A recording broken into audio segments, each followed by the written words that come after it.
Practice number 12 just wrapped up here at Dallas Cowboys training camp in Oxnard, California.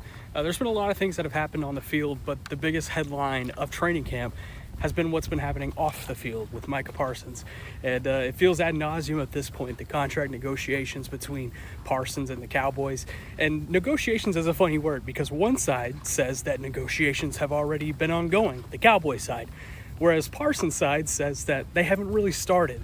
It all began last offseason when the two sides connected about a possible deal. They decided not to work toward an extension, and then as they had more talks in January, February, things started to ramp up a bit. The turning point in the negotiations was a meeting that Jerry Jones and Micah Parsons had at the Star in Frisco back in March. Now, they discussed parameters of a deal, but nothing was ever written down. There was never a formal offer made. There wasn't even an offer sheet that was written up that day. Now, over 5 months later, Jerry Jones is trying to hold Micah Parsons to that conversation that they had back in March, saying that they had a handshake agreement. But when you talk to Parsons, he says that he has to get his agent involved before they get anything across the finish line.